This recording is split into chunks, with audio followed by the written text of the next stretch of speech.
So here are some impact basics that you're going to need to know before you start doing this style. So the first one is when you're doing remap, you always want to use raws because making an impact edit probably means you're editing some sort of fight, and I'll show you what I mean by using raws.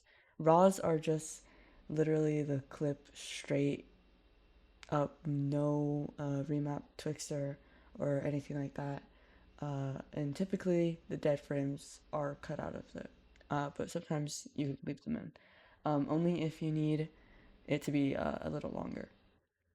So I have my sound design edit pulled up here, which is this one, and you can see my remap in this edit is actually like one of my favorite of all time, honestly. And I what I do is I mix raw clips with remap clips, and which is literally what like every effect editor does. And I'll show you an example here. You can see if I look at this scene in specific, I'm just going to solo this out. Like you can see these movements here. Um, it's just very smooth and everything connects. And what you're supposed to do here is I'll go and open this.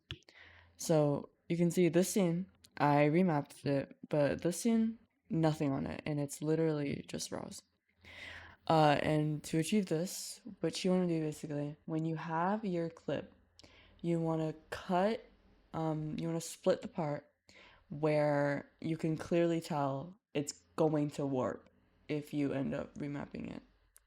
Which, for example, something like this, yeah, that's warping for sure, right? Like this is a huge, fast movement. Um, each frame changes pretty drastically, and you can automatically tell it's gonna warp. But if you look at this one, it's literally just a tiny zoom out. He moves his arm like what, an inch, right? Like it's not gonna work clearly. And so you want to cut that out, and then you want to go ahead and interpolate this part and remap it, do the usual. And then at the very end, um, before the next beat, you just want to put the raw clip, the raws, so that you get this as a result.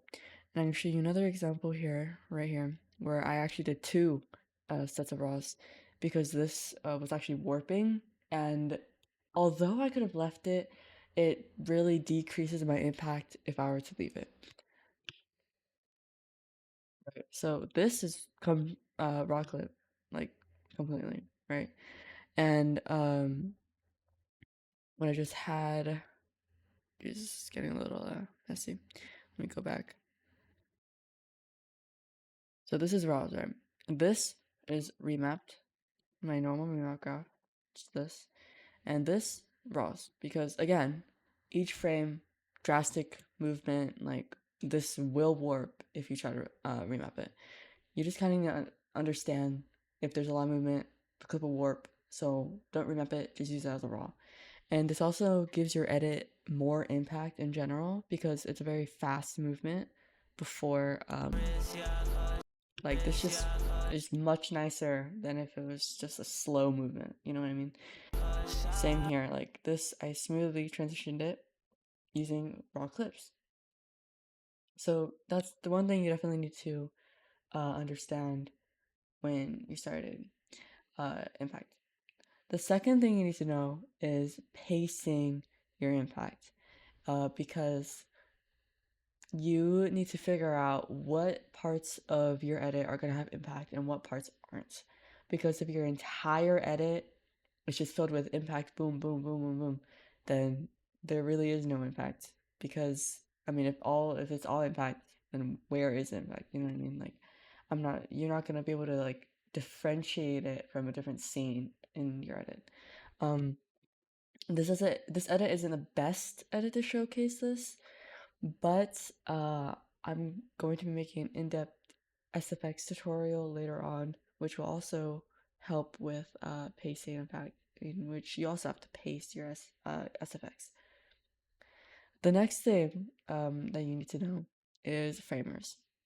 Also, oh, actually, for pacing impact, you need to understand that you can be, you know, like a chill scene. Just because it's called impact style does not mean every scene needs to be, you know, boom, explosion, blah, blah, blah. It can be a light shake, it can be a still scene, just something to stop that big wave of movement in your edit. All right, moving on. Framers. You need a lot of framers. Okay. And you can already see in between these two scenes, I have what, like how many framers is this? I don't even know. But there is a ton. And it's literally just like, especially look at the scene, like there's about 2 frames of actual normal scene. You just need to understand, use framers, okay?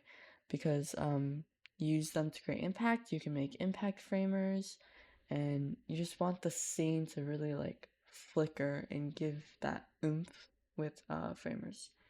Obviously, your shake needs to matter. Your shake matters as well, but framers are also like a huge part of that. Which you can see here, I use them to smoothly transition into this like black fog part. I made it look like a hyperslide, a 2 frame hyperslide when it really wasn't a hyperslide. It was just pixel sorter. It was just framers. You just want to make sure your framers match up with each other. You don't want to just be slapping crap on there just because you don't have any effects. You don't want to do that. You want to make sure each scene connects using the correct framers, which means it makes sense with each other. You know, it fits well. The fourth thing to understand is background shakes and your actual shakes in general. So over the whole edit, I have a background shake where if you have done other styles, you might call this panning, and it's literally just a shake over the whole edit. So you really keep that constant movement since Impact definitely wants this, and honestly just about every edit needs this. But you can be a little more aggressive with this style, and for example, you can really see it in all my scenes actually. You can especially see in this, you can see that my scene is like pulsing up and down, and it's also zooming. And this is because your background shakes on the actual clip, you typically do want it to be a little different on every scene because not every scene has the same amount of impact. So, for example, in this scene, like I wanted this one to have impact, right? So, what I did was I made the Y shake higher than the X. I'll go ahead and show here. If I look at my X shake, it's at 0. Like I don't even have any. My Y shake is at 40 and my Z shake is at 40 because this means that it's gonna go up and down, and it's also gonna like zoom in and out quickly. So you want a high frequency, low amplitude YZ shake, typically for your background shakes.